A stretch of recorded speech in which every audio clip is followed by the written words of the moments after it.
Muy bien, chiquillos, después de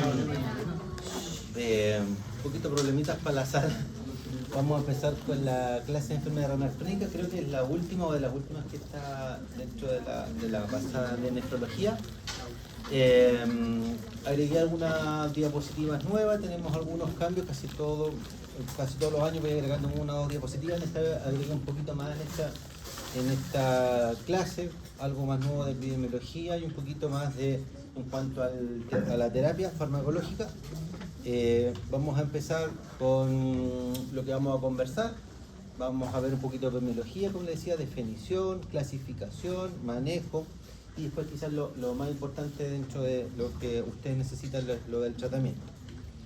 Es un problema de salud grave tanto en Chile como en el mundo. Vuelvo a recordar, yo le hice una clase, porque de hecho a los chicos de tercero se las volví a hacer, y en semiología también hablo un poquitito de esto, pero es tan importante que se los vuelvo a recalcar. Diabetes y hipertensión dan cuenta aproximadamente el 90% de todas las causas de enfermedad renal crónica. El otro 10% tienden a ser causas obstructivas urológicas o glomerulopatía, principalmente, sean primarias o secundarias. Y es un factor independiente de riesgo cardiovascular, ni siquiera en etapas avanzadas. En etapas moderadas ya se considera como un factor de riesgo cardiovascular. Incluso muchos de estos pacientes ni siquiera llegan a las terapias de reemplazo renal, que fue la que conversamos en la clase anterior, sea diálisis, hemo, peritoneo o trasplante, y que a diferencia de la insuficiencia renal aguda, esta suele progresar en forma lenta de meses a años, y que lo que más ha demostrado manejar esto no es una pastillita mágica, sino que es un buen control de la presión y un buen control de la diabetes. Ha aumentado la incidencia, de hecho en el año 2000 era aproximadamente 400 por millón, el año 2015 ya pasamos los 1000, actualmente el año 2023 en esta región son alrededor de 1500 pacientes por millón de habitantes, en Chile alrededor de 1300, en la región tenemos un poquito más altas las tasas, y la prevalencia total es alrededor de 25-45% de los pacientes con diabetes que tienen enfermedad renal crónica. Se lo he presentado, más o menos nos va diciendo, me gusta harto esta presentación a pesar de que es como antigua porque el año 2010 no se pudo utilizar por el asunto de la pandemia, pero nos muestra súper claramente cómo va avanzando la enfermedad renal, en este caso etapa 5, pacientes en diálisis.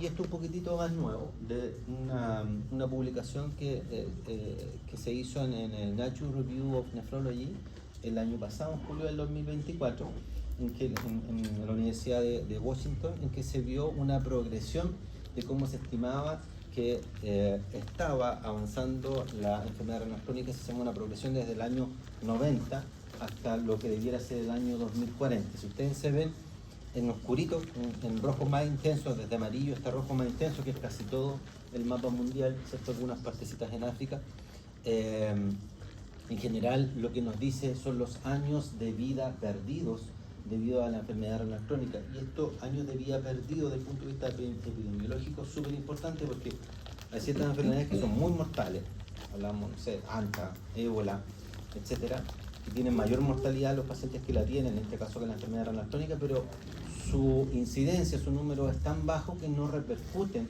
mayormente en la cantidad de años de vida perdidos, porque son muy poquitos los pacientes en que ocurre.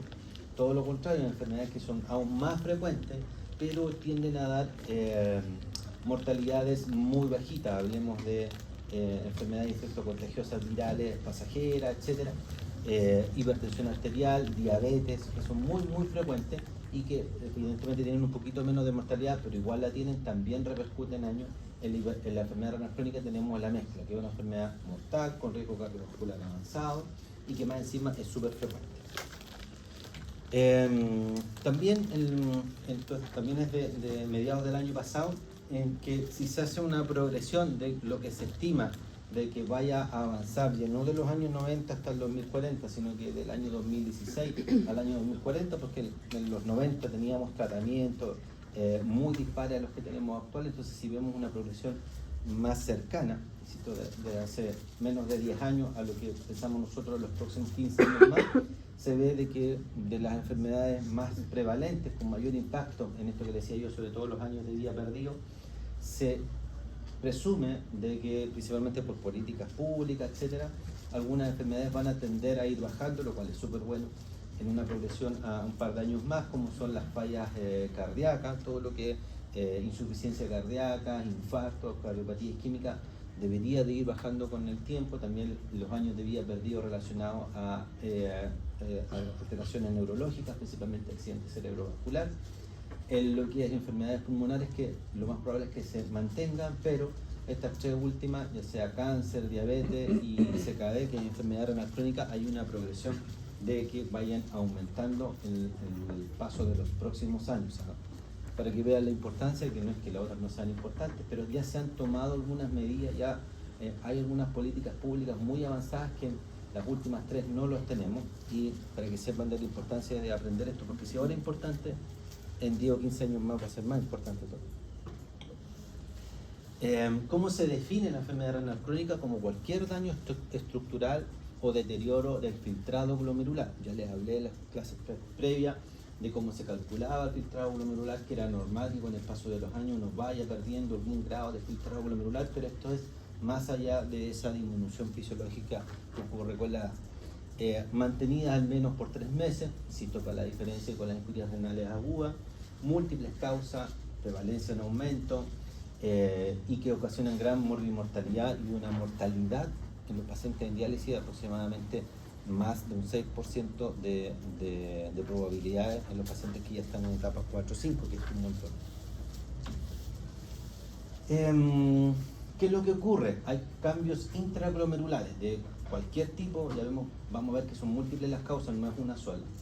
Lo que se ocasiona es que hay un aumento de la presión dentro del glomérulo. Este aumento de presión intraglomerular conlleva a mayor proteinuria. La proteinuria puede causar algún daño dentro del nefrón y ocurren respuestas inflamatorias.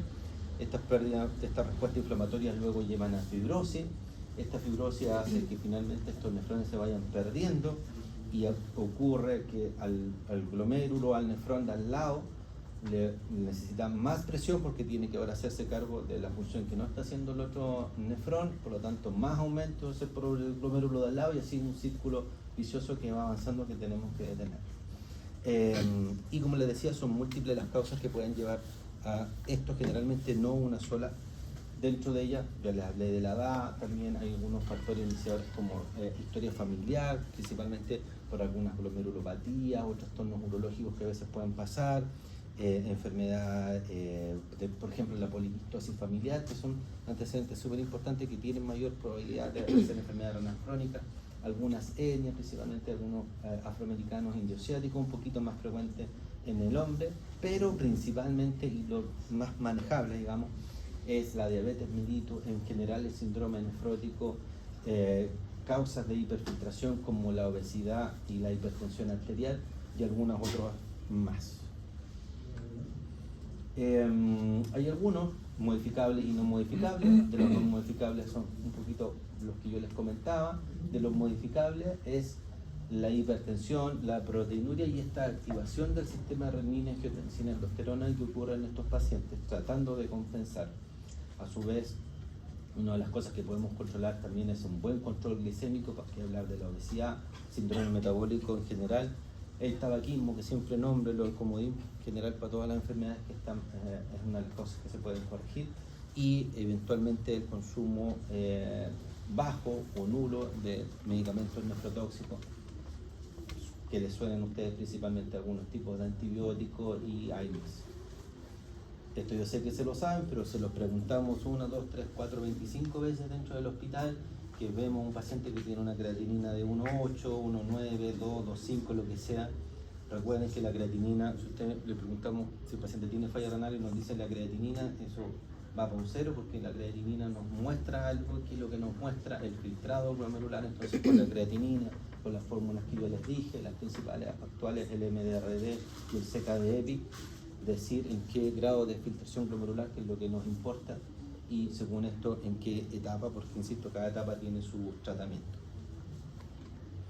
Es indispensable el diagnóstico precoz. Lamentablemente está subdiagnosticado tanto en Chile como en el mundo, por eso es que hay tanta enfermedad y por eso es que se presume que va a seguir aumentando, es justamente porque está subdiagnosticada. Cualquier enfermedad importante que tengamos subdiagnosticada, lo primero que tenemos que hacer es diagnosticarla y de ahí empezar a tratarla. Entonces, si es una enfermedad subdiagnosticada, porque en general da pocos síntomas en etapas iniciales, vamos a tener una progresión todavía en aumento. Una vez que ya la tengamos bien controlada, que la creatinina, la uremia, el electrolito estén dentro de nuestros exámenes basales, así como el hemograma, exámenes de orina completo, etcétera, probablemente vamos a tener un mayor control de los pacientes. De hecho, para allá van las políticas públicas de agregar dentro de los exámenes las creatininas y casi en forma automática los clearance por MDRD que tenemos aquí en Chile, pero probablemente CKD también es una buena opción, de hecho está un poquito mejor. Para poder tenerla diagnosticada. ¿En quién lo podemos hacer? Principalmente deberíamos de hacerlo en todos, pero los que nunca se nos pueden pasar es en los controles, pacientes diabéticos, hipertensos, que tengan antecedentes de enfermedades urológicas o familiares de primer grado con alguna glomerulopatía o poliquistosis o algún grado de enfermedad renal crónica, o que ya tengan pacientes familiares que estén en diálisis, etc. Eso es imposible que se nos pudiera pasar de no hacérsela, que en general debieran ser a todos.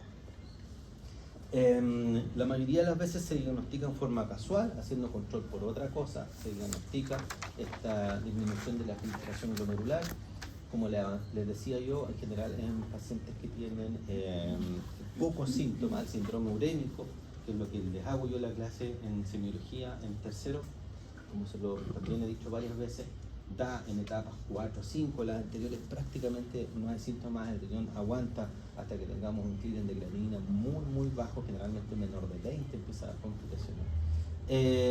Y lo mismo, vuelvo a reiterar, de los pacientes que sí o sí tenemos que no se nos pueden escapar de hacerle esto.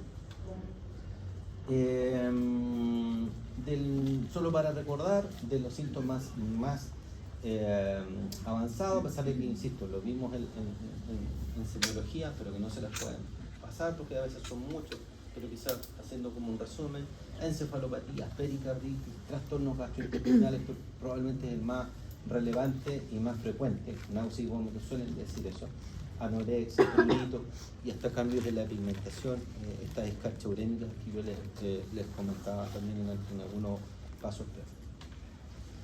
Y las otras cosas, también aquí como que traté de hacer un resumen de la clase de semiología, solo para recordar, porque igual puede ser un año. Anemia, recordemos que el riñón dentro de sus múltiples funciones tiene la producción de la eritropoyetina, que es estimulante en la médula ósea de la producción de glóbulos rojos, por lo tanto también cuando hay falla renal solemos tener esta anemia, que suele ser normocítica, normocrónica, debido al déficit de eritropoyetina principalmente. Hay también alteraciones del metabolismo óseo, alteraciones hidroelectrolíticas, sobrecargas de volumen, alteraciones endocrínicas en general, eventos cardiovasculares. La principal causa de muerte de los pacientes que tienen falla renal no es el síndrome urémico, no es la hipercalemia, sino que es el evento cardiovascular. Yo le dije que es un factor de riesgo cardiovascular en sí, y la infección. En general las infecciones también son una de las segunda causa de muerte luego de los eventos cardiovasculares.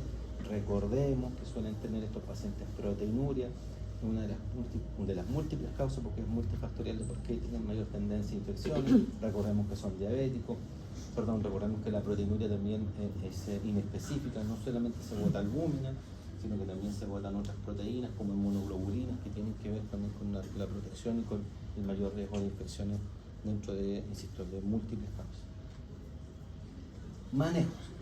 ¿Cómo vamos a llegar? Esto evidentemente es nuevo, es distinto, es ya de medicina interna, no es de semiología ni de pasos anteriores. Lo principal es controlar la presión arterial dentro de las múltiples opciones, porque ahora ustedes están aprendiendo y se están dando cuenta que hay múltiples opciones de antihipertensivos, por eso es que es tan difícil. Además, otra de las cosas difíciles de la hipertensión arterial, porque también he hecho unas clases de esto en otros lados, es que habían muchas guías, muchos protocolos, las guías cardiológicas, las guías nefrológicas, las guías endocrinológicas, las guías mundiales, las guías de la OPS. Entonces de repente hay tanta guía y tanta información porque una enfermedad tan frecuente que en realidad de repente algunos recomendaban una cosa, algunos recomendaban unos grados de afectación de cuándo tratarla, algunos grados de con qué fármaco iniciamos, con qué clase de fármaco iniciamos antes. En general hace ya un par de años la Organización Mundial de la Salud puso un poquito ojo en esto porque existe una enfermedad poco controlada, siendo de las más frecuentes la hipertensión arterial, y ya hay guías internacionales. Hay por ejemplo un protocolo HERTZ, que el protocolo HERTZ básicamente tiende a resumir un poquito las guías iniciales y da la importancia de cuáles debieran ser las terapias iniciales en pacientes con enfermedad renal crónica o sin enfermedad renal crónica. Le da un poquito de importancia, que para nosotros los nefrólogos siempre peleamos con eso. Hay que dentro de los antihipertensivos iniciales sean los bloqueadores del eje de renina, angiotensina, aldosterona. En general esta guía habla harto de iniciar con ARA-2, dosis baja a veces de algunos diuréticos como la hidroclorotiazida, y agregar como segunda opción algunos bloqueadores de calcio como el amlodipino. También una opción son los beta bloqueantes, pero un poquitito después. La utilidad del control de la hipertensión arterial es independiente del fármaco antihipertensivo utilizado. O sea, para tener, si tú tienes con cualquier fármaco, incluso ni siquiera los ARA-2, que son como lo más importante para nosotros, pero si tú ya lo logras controlar la presión arterial, el número, el valor, con cualquier de estos tipos ya nos sirve, ya es súper importante. Insisto, aquí hay menos hiperfiltración, hay menos presión para los pobres glomérulos, entonces cualquiera nos sirve. Después le voy a explicar con un poquito mejor que otro, pero es importante tener las cifras a ver. Y el otro gran pilar, como les decía, porque el 90% es hipertensivo o por hiperglicemia, evidentemente tener un buen control glicémico en los pacientes diabéticos, además de que siempre como buenos vasos sanguíneos es importante ver que esté bien el colesterol y los triglicéridos que tienen que estar asociados, probablemente el uso de estatina, dieta, ejercicio, en este punto es súper importante. Siempre, como les vuelvo a decir, cuando les hagamos los exámenes, sea orales, escritos, principalmente orales, cuando les preguntamos de los tratamientos, hablen, tiren el comodín de los tratamientos no farmacológicos, que en general son muy parecidos para múltiples enfermedades: la reducción de peso, la reducción del consumo de sal, el ejercicio físico es súper importante, ha demostrado que ayuda a detener la progresión, disminuye la obesidad, disminuye la hiperfiltración con esto a nivel glomerular. Y hay otras cosas que aparte de estas tres que son sumamente importantes, que también nos pueden ayudar y que también son casi comodines, es restricción del consumo de alcohol, tiende a haber algún grado de deshidratación con esto, el tabaco, que es malo para todo, y evitar también algunos suplementos del potasio y magnesio. Muchas veces hay suplementos, sobre todo en pacientes que ya tienen falla renal crónica, que se los venden sin receta, que el magnesio en general no es malo, el potasio en general no es malo, pero pacientes que tengan falla renal sí, que tienden sobre todo el potasio, a excretarlo muy poco, y la hipercalemia pueden ser severas y llevar a la muerte. Eso principalmente en el potasio, porque hay unas sales a base de potasio, la biosal, que en general, insisto, no es una complicación mayor en pacientes que no tengan falla renal, pero en pacientes que a veces tú le insistes que consuman poco sal, la quieren bajar por esa biosal, que más encima les dicen que es buena, y resulta que llegan con hipercalemia severa. Ellos tienen contraindicado esa cosa. Ahí mismo el magnesio, por el mismo motivo de que se acumula y se relaciona un poco con el... tiende a acumularse también magnesio, tendemos a tener hipermagnesemia también. ¿Sí? Cuando prescribo una dieta baja en sodio, tengo entendido que son menos de 2 gramos al día. Sí, lo ideal es que tú tengas una dieta que no sea más allá de 2 a 3 gramos. Pero ¿cómo yo prescribo? O sea, ¿cómo me aseguro o le explico bien al paciente cada... Ya, eso es súper importante porque es difícil. Tú no le haces un seguimiento estricto y nunca vamos a llegar a algo que tú puedas decirnos: sé que a usted le hago un examen y vamos a tener tantos gramos en el día, pero lo que tú le tienes que decir, uno, es eso, que efectivamente el valor es 2 a 3 gramos día, que más o menos es el consumo de sal de una tapita de lápiz Bic dentro de todo el día, eso más o menos son 2 a 3 gramos, esas azules clásicas, eso más o menos es la cantidad de 2 a 3 gramos, pero sabiendo de que esa sal no es la que ocupen para, no sé, para la carne, para el tomate, la palta, qué sé yo, la ensalada. es la sal que tú debieras consumir diaria. Ese es como un promedio fácil que tú le puedes decir, pero sabiendo que ya hay cosas que tienen sal y que no se las pueden sacar. Porque, por ejemplo, si tú le dices esta cantidad y dice, no, doctor, yo nunca paso de eso en lo que le he hecho a las ensaladas, por ejemplo, o a la sopa, a las carnes, pero come pan. El pan ya viene con sal. Al pan le echa mantequilla. La mantequilla ya tiene sal, no se las pueden sacar, porque fíjate.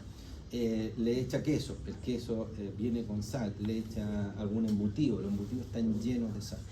Entonces, tú tienes que ser claro en decirle estas cosas. Ciertas cosas que tú puedes manejar, de sacarle, de no ponerle tanta sal, ¿cierto? Las cosas que tú preparas, pero ciertas cosas que ya vienen con sal. Entonces, cuando yo les comento que tienen que tener una dieta baja en sal, les digo, tratar de evitar los embutidos porque viene lleno de sal. Entonces no se las puede sacar. Y si va a comer, que sea una cantidad bajita, porque a veces me dice, doctor, yo como jamón de pavo, evidentemente que es mejor el pavo que el chanchito en múltiples cosas nutricionales, pero en cuanto a la sal, tienen igual sal. Entonces tú le tienes que decir, aunque sean jamones de pavo, que efectivamente son mejores nutricionalmente que los chanchitos, igual vienen con sal. Entonces si le vas a echar una cantidad de jamón, que sea chiquitita, que sea la mitad, que la distribuya. Si la vas a hacer el pan que ya viene con sal, con palta, a lo mejor a la palta no le eches sal. Así compensa un poquito con si le quieres echar queso, si le quieres echar jamón. Si quieres sacar los embutidos de la ecuación, le puedes echar un poquito de sal a la palta. Y así tú vas como equilibrando. Cuando tú hagas carne, las carnes ya sea blancas o rojas, van con sal, uno les dice también de que tanto ya sean los clásicos bistec o las carnes de estas para la tallarines o lo que sea, que tú le eches la sal al final. Porque si tú le echas la sal al final, cuando tú masticas, cuando muerdes la carne, en general vas a sentir el sabor, pero no va a estar tan absorbida dentro del mismo músculo de las carnes. Por lo tanto, tú le aconsejas que le echen al final, no al inicio. Los chefs y toda la gente dice que hay que echarle al principio para que se esparza bien, qué sé yo, pero para nuestros pacientes, para que le puedan echar menos y no sientan tan desabrido, tú le dices que lo dejen para el final. Y que siempre ellos tienen que pensar y saber de que si están bien en la cantidad de sal que están utilizando, que tienen que encontrarle a los alimentos que preparan un poquitito de falta de sal. O sea, ellos tienen que saber y reconocer y que lleguen al punto en que digan, yo le echaría un poquito de sal, probablemente ahí está bien.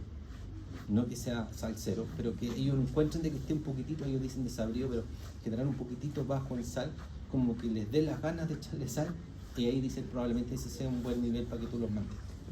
¿Ya? Como cosas más prácticas que los 2 a 3 gramos. Del tratamiento, y esto también es un poquitito de las guías que digo, que insisto, ya lo vimos en psicología, pero aquí nos dan otro más de información, porque se le suma a la cantidad del filtrado glomerular la cantidad de proteinuria o albuminuria que tienen, que ya les dije que es súper importante, y que es lo que nos habilitó, porque insisto, la clasificación ya la teníamos hace rato, pero estos colores, para hacerlo más fácil, de rojo, evidentemente que es peor que los verde, amarillo o naranjo, en que los pacientes tienen más riesgo, evidentemente los de rojo que los de verde, intermedio alto los naranjos, pero que incluso ya en pacientes con incluso filtrados relativamente normales, cercanos a 60 o entre 60 y 80, si ya tienen proteinuria en el examen de orina, ya es un paciente que tiene algún grado de factor de riesgo y por lo tanto tú ya deberías iniciar algún tipo de terapia. Entonces, ya le agregamos un poquito más de complejidad. No es solo el nivel de filtrado glomerular, sino que también es la cantidad de proteínas. Yo le dije que las proteínas también es súper importante en la progresión de la enfermedad renal crónica, entonces para poner ojo y hacer esta mezcla de ambas cosas para iniciar la terapia.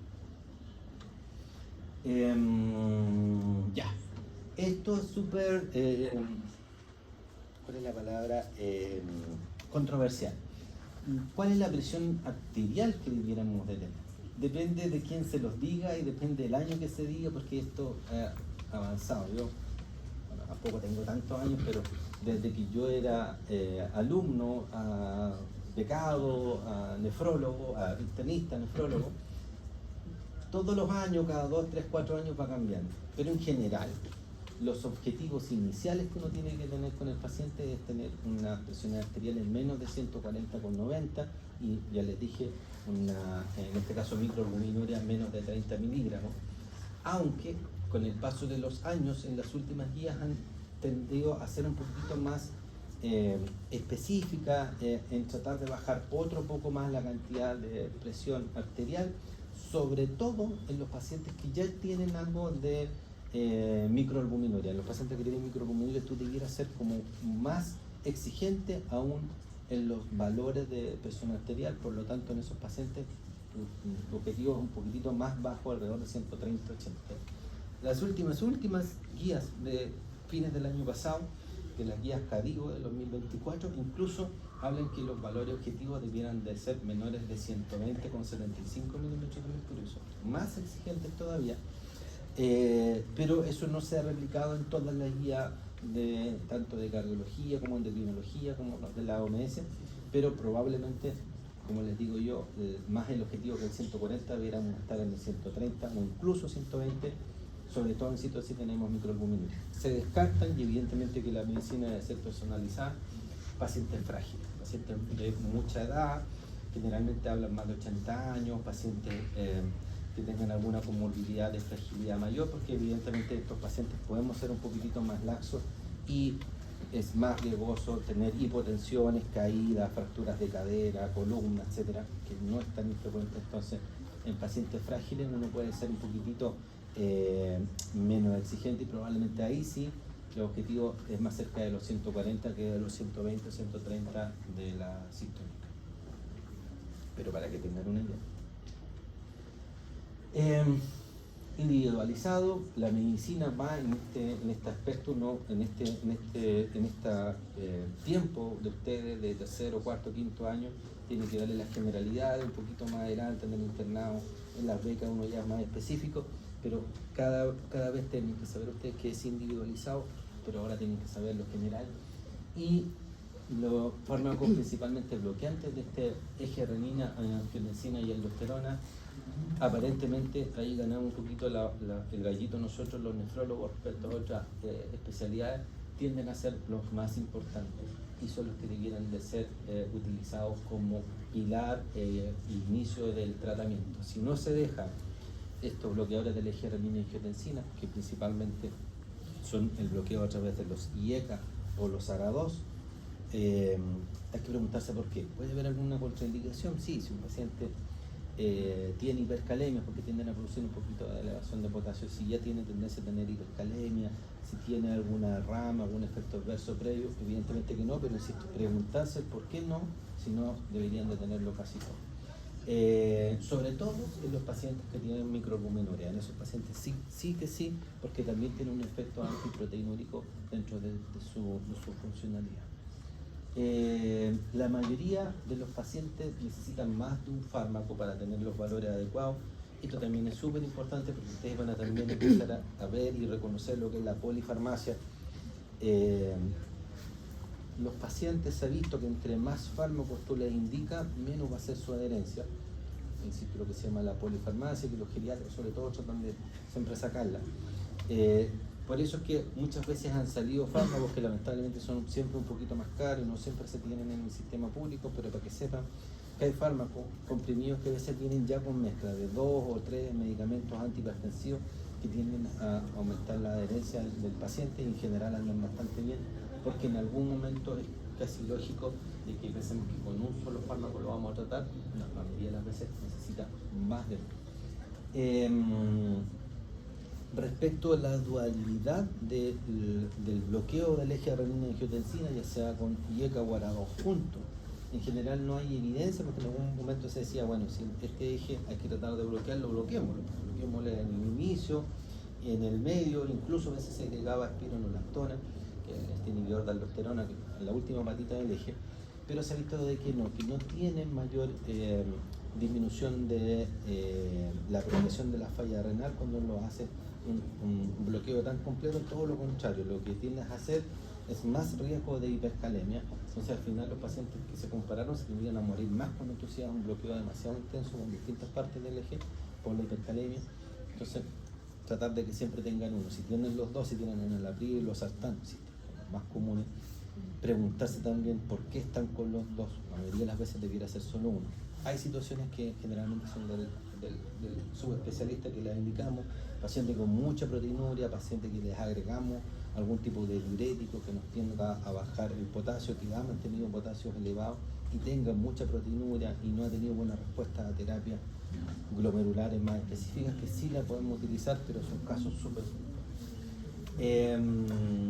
Y siempre uso escalonado. Yo cuando le dejo a mis pacientes, de repente veo barbaridades en los policlínicos o en la clínica, cuando me llegan me muestran así fármacos que ya casi no se utilizan o muy malos o en dosis inadecuadas. Siempre les voy cambiando en forma escalonada. Digo, ya que es lo más malo de esta barbaridad que estoy viendo, y le suspendo uno, le agrego otro, porque si tú le haces muchos cambios de una vez, no sabes cómo responde el paciente. A veces le dejas tan buen tratamiento que resulta que se te hipotensa. Entonces, cada vez que tú hagas un cambio hay que hacerlo de forma escalonada y no espere, porque a veces lo ves, más de alguna vez, sobre todo los que vayan a hacer urgencia en algún momento, que llegan pacientes con sistólicas de 180, 190, 200, 210 y casi sin síntomas. Es un paciente evidentemente que si tú le bajas a presiones sistólicas de 130, va, a pesar de que son cifras buenas, incluso hasta 140 que son cifras buenas, incluso está un poco más altas de algunas guías que las recomiendan, va a tener síntomas, se va a hipotensar, va a tener una hipotensión clínica. Entonces, siempre en forma escalonada, chicos. Del tratamiento farmacológico, la mayoría de las veces se va a necesitar más de un fármaco, en general IECA o ARA2, existen muchos, pero por ejemplo el lisinopril, el enalapril son los que actualmente más se utilizan acá, y el enalapril por lejos, y de los ARA2, de estos sí han salido harto, insisto, el más antiguo que tenemos en el sistema público es los sartán, pero hay muchos otros que se utilizan y que aparentemente son incluso mejores porque tienden a tener una vida más prolongada y tienden a ser más estables en plasma, como el telmisartán, el candesartán, el olmesartán, principalmente esos tres de las nuevas generaciones. Insisto que tú lo bueno es que la dejas una sola vez, los sartán debería de dejarlo 2 veces en el día. Pero algunos de estos grupos como terapia inicial, principalmente si tienen microalbuminuria o más. Y a veces otros fármacos, en casos que no tengan microalbuminuria, aparentemente ahí uno podría ser un poquito más flexible. ¿Cuáles son los fármacos que tenemos?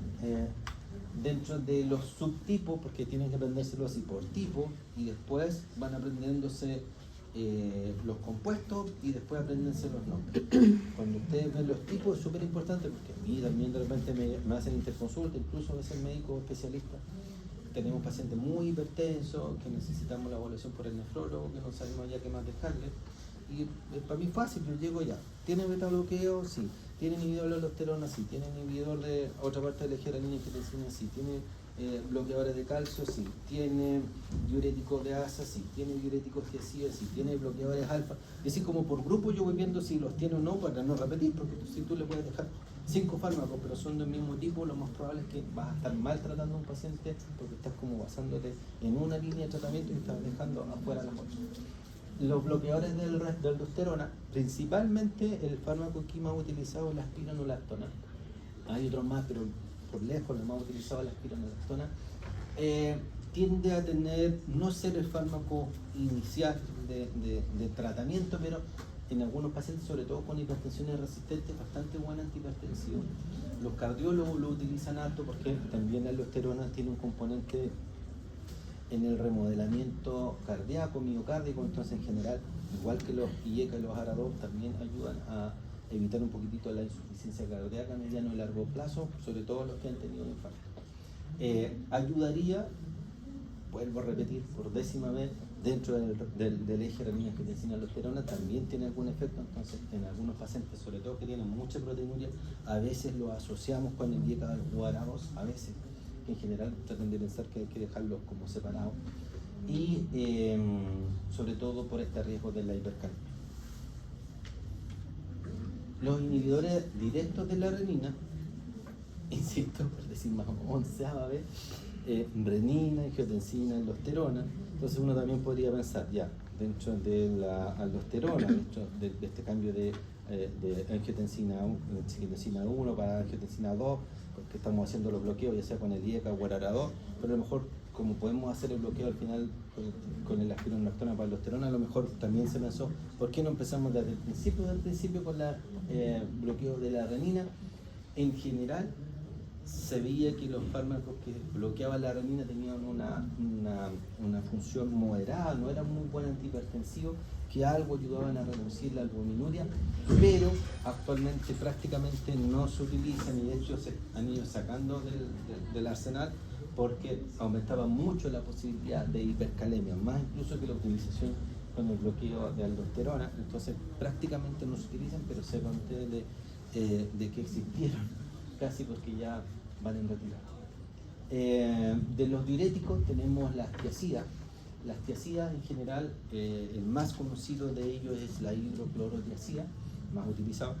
Tiene una función y un control para las presiones moderadas, no es tan buen antihipertensivo, tiende a reducir algo la hipercalemia, que aumenta un poquito la expresión de potasio en la orina, pero la lata es que en general tiende a tener algún pequeño ser contraproducente en pacientes que tienen velocidad de filtración baja, como les dije también en algunas clases anteriores, siempre es importante porque hay muchos fármacos que tienen que ser corregidos con este clínico, con esta velocidad de filtración glomerular, entre ellas las tiazídicas, y sí puede utilizarse, en este caso, enfermedades renales 1, 2, 3A, en general es bueno y suele asociarse con IECA2, como le dije yo, tiende a excretar un poquito más de potasio, son bastante buenas en el complemento. Los diuréticos de ASA son el otro gran grupo de diuréticos, que el más conocido es la furosemida, también tienen una potencia moderada como antihipertensivo, no son antihipertensivos tan potentes, pero este sí que tiende una reducción más importante todavía que los tiazídicos de la hipercalemia, tiende a excretar, aumentar la excreción de potasio en forma más importante que los otros diuréticos y no tiene contraindicaciones para poder utilizarlo incluso en etapas avanzadas de la enfermedad renal crónica. Y lo mismo, generalmente hacemos el cambio en esta etapa 3B hacia los diuréticos de la hidroclorotiazida, la furosemida, y nos puede ir ayudando a poder mantener el IECA o el ARA2 en clearance más bajitos, y tú lo vas asociando no solo por el efecto diurético, que tienden a tener un poquito de edema estos pacientes y a tener una reducción de la excreción de agua total. Entonces, aparte de eso, sí tienen un efecto de disminuir el riesgo de hipercalemia bastante bueno. Otro tipo de antagonistas, de antihipertensivos, son los calcio antagonistas, que están los dihidropiridínicos y los no dihidropiridínicos, que en general tienen una potencia moderada a alta, son más potentes que los anteriores. También se utilizan harto en la angina, tienden a producir una vasodilatación periférica, que es donde actúan inhibiendo estos receptores de calcio. Pueden disminuir un poquitito en algunos casos el riesgo de edema y suelen ser utilizados en conjunto con el IECA o ARA2. Generalmente es como nuestra segunda o tercera opción, ya sea dihidropiridínico o no dihidropiridínico. Esto es súper importante, que principalmente dentro de este tipo está el nifedipino y el amlodipino, que no es aconsejable utilizarlo con los beta bloqueadores, que nos vamos a hablar después, porque tienden a veces a producir bradicardia. Entonces ambos, tanto doble bloqueo, calcio, beta, a veces tiende a ser mucho para algunos pacientes. Siempre preguntarse si están juntos, ver cómo está su pulso, su frecuencia cardíaca, porque no es tan recomendable utilizarlo juntos. De los beta bloqueadores, de los principales beta bloqueadores utilizados, de los primeros en los el propanolol, el atenolol, esos son los más antiguos, pero después fueron saliendo otros que en general son mejores, que también tienen vida media más larga, que se ha demostrado que aparte de ser buenos antihipertensivos, sirven también como protectores cardíacos, de insuficiencia cardíaca principalmente. Dentro de ellos el carvedilol, de los principales, pero hay otros más nuevos, como por ejemplo el bisoprolol, que también están dentro de los nuevos beta bloqueadores. Igual o parecido a lo que ocurría con el bloqueo de aldosterona y también con el IECA y ARA2, también tienen algún efecto en proteger el corazón, sobre todo posterior al infarto. Tiende a reducir la frecuencia cardíaca, bueno, esto es nefrología, no es cardiología, pero si ustedes se acuerdan, los pacientes tratando de compensar, los corazones tratando de compensar, a veces aumentan, de aumentar el gasto cardíaco, aumentan la frecuencia cardíaca, pero este aumento de la frecuencia cardíaca da menos tiempo de relajación, del tiempo de relajación, que es el tiempo cuando las coronarios irrigan el miocardio. Entonces, si tú tiendes a bajar esa frecuencia cardíaca, tiende a haber mejor irrigación del miocardio, a más tiempo para que se irriguen bien. Entonces, es útil para el corazón a mediano y largo plazo. Y, insisto, tienen algún riesgo de bradicardia. Si nos pasamos para el otro lado, siempre hay que empezar en dosis bajitos. Quizás de los más utilizados actualmente puede ser el carvedilol. El carvedilol lo que se recomienda es partir con dosis de 3.25 o 6.25 cada 12 horas, no más que eso. Y luego tú vas aumentándolo progresivamente. Las dosis pueden ser hasta 25 cada 12 horas. O sea, es bastante el espectro de 3 a 25 cada 12 horas para irlo aumentando. Pero en general, insisto, siempre partan con dosis bajitas de 3, máximo 6.25 y lo van aumentando progresivamente. La dosis más usual yo creo que es 12,5 cada dosis. Y esto sí pueden utilizarse y se utilizan harto en conjunto con los YECA, ARA2 o diuréticos, no tanto en conjunto con los bloqueadores de calcio. Generalmente es como cuando ya necesitamos, porque el paciente necesita por mucha hipertensión, es que se tienden a dejar corto. Hay otros medicamentos como los agonistas alfa que pueden ser centrales o más bien periféricos, principalmente dentro de los agonistas alfa central. El más utilizado es la metildopa, tiene tiene que utilizarse más en hipertensiones resistentes, no es de la primera línea, tiene algunos efectos adversos, sobre todo en pacientes de mayor edad, a veces puede dar un poquito de sopor.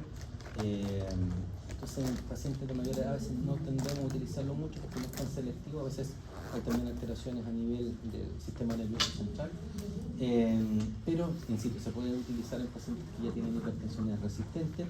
Y lo bueno de esta, principalmente de la metildopa, y en quien es el grupo quizás que más se utiliza, insisto, aparte después de hipertensiones resistentes, como por cuarta, quinta, sexta línea de tratamiento, es en embarazados. En el embarazo hay muchos fármacos que tienden a tener complicaciones en el crecimiento embrionario de los niñitos, dentro de los que no, o que ha demostrado no tener alteraciones mayores. En la metildopa, entonces en ginecología van a ver ustedes que se utilizan.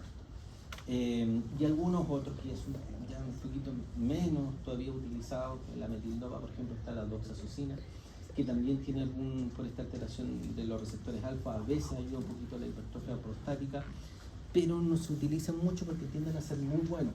Y como muy buenos tienden a producir incluso hipotensión ortostática, son como bastante potentes las doxazosina. Por eso hay que utilizarlas en dosis bajitas inicialmente, que generalmente son de 2 miligramos, de 2 a 4 miligramos, que tú lo vas aumentando y pues lo puedes aumentar hasta 8 o 12 si fuera necesario, pero siempre en dosis bajita y como quinta, sexta opción. Una diapo de precauciones de la hipercalemia, que quizás es lo más relevante que ustedes tienen que saber, porque muchos de estos fármacos, como les dije, tienden a aumentar el potasio.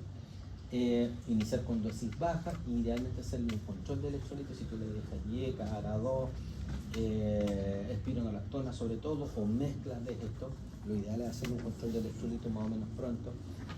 En la mayoría de las veces asociar diuréticos, que les dije que tiende a bajar el potasio. Evitar estas asociaciones de bloqueo múltiple, ya sea con YECA, ARA2 o con aldosterona. No indicar sales de potasio, ya se los dije, generar una dieta pobre en potasio. Recordar también, siguiendo la pregunta del alumno antes, que tú aquí le tienes que tratar de recomendar cosas que no tengan tanto potasio. Y las cosas que son fáciles de decir, porque muchas cosas tienen potasio, pero una de las cosas fáciles son las frutas y algunas verduras.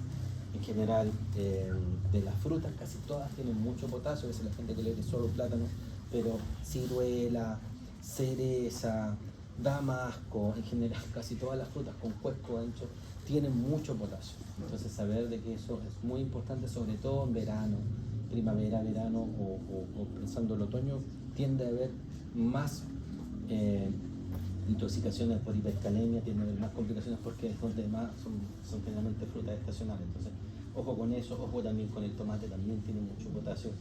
De las frutas, quizás de las que tienen menos potasio, que igual tienen, pero que tienen un poquito menos, son las clásicas, de las clásicas, que la manzana y la pera tienden a tener un poquito menos que las otras. y uno puede hacer algunos pequeños tratamientos. Por ejemplo, si tú haces peras cocidas o manzanas cocidas, las coces en agua, y evidentemente no te tomas esa agua, al cocerlas en el agua tiende a bajar hasta la cantidad de potasio dentro de ese líquido que se cuece. Entonces tú a veces le puedes recomendar, si quieren comer fruta, porque a veces los pacientes no dejan de tener fibra y otras cosas importantes, puedes recomendarle que la hagan cocida, baja un poquito la carga de potasio. Y los AINE y los nefrotóxicos siempre en general saber de que son complicados y hay que tratar de evitarlos. Estas 2 o 3 diapos nuevas que les agregué también ahora al final. ¿Por qué? Porque hace ya un año, quizá un poquito más, que hay una evidencia súper sólida de que hay otro tipo de tratamiento aparte de los antihipertensivos, que son los ISGLT2. Pensé que había dejado esta diapo. Acá, si me falta eso. Los ISGLT2, que son inhibidores del transportador de sodio-glucosa, que son en general medicamentos hipoglicemiantes y que se ha visto, insisto, en estudios súper grandes que salieron los últimos años nomás, que son útiles para pacientes con enfermedades renal crónicas. ¿Qué es lo que se pensó y cómo se hicieron estos fármacos? Que inhibían en el túbulo renal la reabsorción de glucosa en este cotransportador que reabsorbía glucosa y sodio desde el túbulo hacia nuestro organismo y no dejaba que se eliminaran a través de la orina el sodio y la glucosa. Recordemos que nosotros estamos hechos, no tenemos tanta diferencia fisiológica con el hombre neandertal, tenemos mucho de nuestra anatomía y fisiología hecha para escasez, para tratar de... O sea, esto que tenemos ahora de los alimentos ultraprocesados, de la disponibilidad de alimentos, no es algo que nuestro organismo esté acostumbrado, que esté preparado para eso. Entonces, dentro de esa escasez, como la glucosa en general nos sirve, obviamente nos sirve, es energía, la sal también, nos sirve, es energía, insisto, ahora tenemos en exceso, pero en general en nuestra evolución, entonces lo que hacía principalmente la parte proximal tubular, es que tendía a resolverlo, porque es algo que nos servía, entonces no lo teníamos que eliminar en la orina. Entonces, analizando todas estas cosas dentro de las múltiples opciones para tratar la diabetes, porque hay un montón de fármacos y opciones, igual que el lado antihipertensivo, de esquemas de distintos tratamientos para ubicarlo y tratarlo, se vio una molécula que pudiera bloquear este transportador. Entonces, eliminábamos, palabra sencilla, eliminábamos glucosa, azúcar en la orina. Entonces, tú con eso podías tratar la diabetes, se pensaba, tú podías tratar la diabetes porque tenía menos hiperglicemia porque la estabas eliminando a través del riñón y de la orina. Nosotros, no les miento, los que partieron utilizando esto evidentemente fueron los diabetólogos. Nosotros como nefrólogos era algo que cuando salió estos fármacos era como algo que podía ser complicado porque nosotros pensamos de que era algo, o sea, orinar decíamos no es para eso, no es para botar glucosa. Y va a la glucosa que es fuente de cultivo de bacterias, de crecimiento bacteriano, entonces pensamos que podía dar más infecciones urinarias o balanitis o algún otro tipo de infecciones porque estamos eliminando azúcar por la orina, insisto, y esto es medio de cultivo para que crezcan bacterias.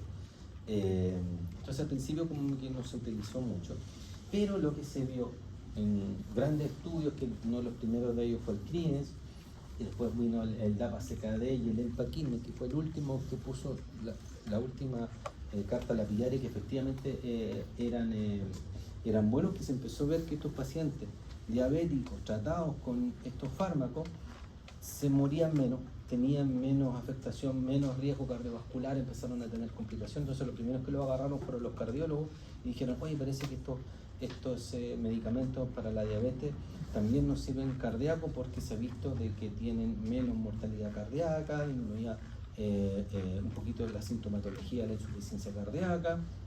Empezaron a preguntarse por qué, y en eso, y también parece que tiende a disminuir la progresión de la enfermedad renal crónica, que no tenemos nosotros.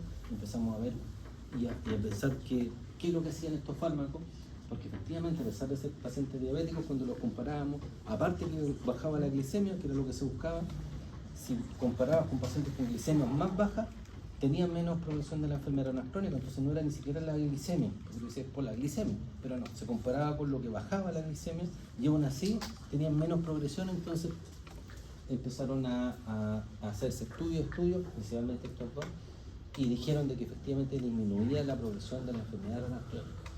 ¿Y cuál es dentro de las cosas que puede hacer? Si nos vamos a la parte alta de esta explicación, si tenemos un nefrón, lo que ocurre cuando tú les das estos medicamentos inhibidores de este cotransportador de sodio y glucosa, se inhibe la absorción proximal de glucosa, ya lo habíamos dicho, eso es lo que hacían. Allá se ve en la partecita derecha mía, izquierda ustedes, en esta parte que lo que tiende a hacer es inhibir esta reabsorción, entonces tiende a salir más glucosa, tiende a entrar más glucosa dentro del túmulo, que lo que hacían esto era tratar de sacarlo, y al inhibirlo no sale tanta glucosa ni tanto sodio y se mantiene dentro del túbulo. Entonces, ¿qué es lo que pasa? Cuando tú ves eso, bueno, sabíamos que inhibe la reabsorción proximal de glucosa y bloquea o inhibe también la reabsorción de sodio en cotransportador, son ambas las moléculas que utilizaban. Entonces, ¿qué pasa? Llega más sodio a la mácula densa, que pasando toda la vía acá, en esta parte está la mácula densa, que si no se acuerdan. Y la mácula densa, al ver que tenemos más sodio, siempre recuerden que el sodio va acompañado con agua, entonces al tener más sodio y más cantidad de líquido, en la mácula densa, ¿qué es lo que hacía? Dice, tenemos harta presión en estas partes, entonces tenemos que tratar de comprimir la arteriola aferente, tratar de apretarla para que no, porque ya no está llegando suficiente sodio, ya tenemos harta agua dentro de nuestros túbulos, entonces se produce esta vasoconstricción de la arteriola aferente, producto de este bloqueo en distal o en este caso proximal tubular. Entonces, al comprimir esto, ¿qué es lo que pasa?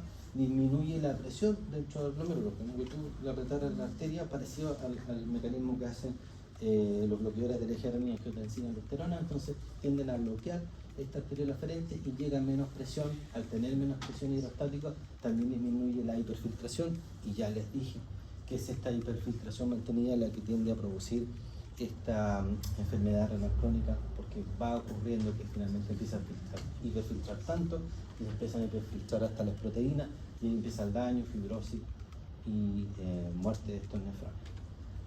Doctor, sí lo mencionó, pero el hecho de que haya más glucosuria no provoca mayor inflamación en los glomérulos y los nefrones. No, porque la glucosuria, o lo que ocurre es que esto es posterior al glomérulo. Entonces lo que tú estás produciendo es que el azúcar acá, o sea, la cantidad de glucosa en esta parte es la misma. Lo que tú estás haciendo es que en esta parte tienes más, pero esta es la parte distal, tú vas a excretar más glucosa a través de tus túbulos, y un poquito más de sodio también, y por eso es que también tiene un pequeño efecto diurético, aparte de disminuir, pero no vuelve para atrás. ¿Te fijas? Lo que hace es que está excretándola y le dice a través de esta mácula densa que tenés más sodio, pero no vuelve para atrás, no es que se vuelva a juntar con el globo. Y lo que haya más glucosa en el sistema tubular, ¿eso no provoca más inflamación? No, ¿En la parte tubular? no, felizmente no es una cantidad exagerada de glucosa la que hay en el túbulo, porque ya es la cantidad que tú tenías antes, una cantidad que tú ya tenías. No es que tú estés echando glucosa extra, sino que no estás reabsorbiendo. ¿Ya? Entonces no es una cantidad que para el túbulo sea dañina. ¿Y qué es lo que ocurrió? Bueno, se estudió después de analizar esto, y en este caso, esta es una presentación de la dapaglifosina, que fue una de las primeras que estudió Basti renal, y después la empaglifosina, por eso se llama empaquine y dapa-CKD. Son las dos grandes ramas, las dos grandes fármacos, insisto, la dapaglifosina y la empaglifosina. ¿Y qué se vio? De que a mediano y largo plazo, si tú ves la velocidad de filtración, tiende a haber en el corto plazo, esto es en años, 1 año, 2 años, 3 años, 4 años, en el corto plazo, principalmente los 2 a 3 primeros meses, hay fisiológicamente una disminución más que el promedio de la velocidad de filtración glomerular, pero ya aproximadamente al año tienden a emparejarse, y ya desde el año y medio en adelante, 2 años, ya la progresión es más lenta. Entonces a largo plazo tienen una progresión más paulatina que los pacientes sin el tratamiento. Y eso es lógico, porque al principio lo que tú haces es que presionas esta arteriola aferente previa. Entonces, si tú estabas filtrando harto, si tú de repente presionas para que hiperfiltres menos, evidentemente que en el inicio, sobre todo que tú calculas el clearance de creatinina a través de la creatinina, vas a filtrarla menos. Entonces tú dices, vamos a tener normalmente un aumento, como un salto, en este caso una disminución de la filtración glomerular, porque uno sabe que en el corto plazo no es bueno, pero en el mediano y largo plazo, porque piensen ustedes esto, que la hiperfiltración, el riñón no es porque quiera hiperfiltrar, porque el riñón lo está haciendo como un mecanismo compensatorio que después empieza a ser deleterio. Es parecido y quizás más fácil si ustedes lo piensan como lo que pasa en el corazón, que en músculo, cuando hay hipertrofia ventricular, o sea, tienen hipertensión, ¿qué es lo que pasa? El corazón, tratando de hacerlo lo mejor posible, empieza a tener hiperfiltración, más masa muscular para poder vencer y hacer un gasto cardíaco suficiente, venciendo las presiones que tienen, pero después de tanto rato, en tanta hipertrofia muscular, que empiezas a llegarle menos oxígeno, porque las arterias empiezan a ser insuficientes, más riesgo de infarto, finalmente produce un poquito tanto músculo que empieza a tener menos espacio, tratando de tener menos espacio, después se tienden a dilatar las fibras y al final tiene un corazón expandido. Entonces lo mismo más o menos pasa con la hiperfiltración del riñón, que es una causa fisiológica de protección, pero que a largo plazo empieza a ser deleteria, es decir, ocasiona tanta hiperfiltración que nos pasamos para el otro lado. Entonces, era lógico que si tú lo comparas en el corto plazo puedes tener esta disminución, y por eso es que no se utiliza habitualmente en pacientes que estén cerca de diálisis, porque evidentemente si tú tienes un paciente con un feeding de 16, 17 que de repente lo bajaste, le indicaste la dapaglifosina o la empaglifosina, a veces lo puedes bajar a 10 y lo dejas en diálisis. Por eso es que están utilizados y son indicados. En el caso de la empaglifosina, la utilización está autorizada para el mayor de 20, y la dapaglifosina para el mayor de 25, que igual es súper bueno. Pero principalmente no menos de ese 20% por baja inicial, pero insisto, en el mediano y largo plazo tanto la DAPA como la EMPA demostraban disminución de esto. Y no solo esto, esto de la progresión de la falla renal, también disminuía la mortalidad, como le digo, cardíaca. No se sabe todavía, no se tiene mucha claridad, se piensa también que es por el efecto diurético que tiene, y disminuía las hospitalizaciones por cualquier tipo alrededor de un 20%. Es harto. Eso, chiquillos, es lo que le quería conversar de enfermedad renal. Yo tenía una duda, por ejemplo, en un paciente que tuvo un infarto, que se le deja generalmente aspirina, ¿Ya? pero es un AINE, ¿qué podemos hacer como para...? Dosis baja. ¿No se cambiaría por la espironolactona? No. Dosis baja de AINE, en este caso de la aspirina, y generalmente se deja 100 mililitros, por lo mismo. No las dosis completas que se dejan como las fases iniciales, que son los 500 mililitros. Y ojo que la aspirina antes se utilizaba a pasto. Ahora se ha visto que en general su utilización es muy chiquitita y, como dices tú, después de infarto, no como protectores previos que nos sirven. Y cuando tú la utilizas, por eso esas dosis bajitas de 100 mililitros. ¿Sí? Los inhibidores de glucosa, yo creo que más adelante lo vamos a tener que prescribir nosotros. Sí. En este momento se prescriben por medio general. En algunos centros. En algunos centros hay hartas discusiones actuales de eso. De hecho, en el Congreso de Nefro, en el Congreso Médico de Medicina Interna se habla de la prescripción. Por el momento están siendo prescritas por internistas, nefrólogos, cardiólogos, diabetólogos, endocrinólogos. Pero si tú vas a la historia de la medicina, lo mismo pasó con los sartanes. Lo mismo pasó con los bloqueadores del eje renina-angiotensina, aldosterona, que tienen algunos efectos adversos, o sea, pueden producir hipercalemia. Entonces al principio decían, no, el especialista lo tiene que indicar porque sabe la cantidad, sabe que tenemos que asociarlo a los diuréticos. Créanme que ustedes, ahora yo se los digo, pero cuando son médicos generales a veces como que se les tienden a olvidar algunas cosas.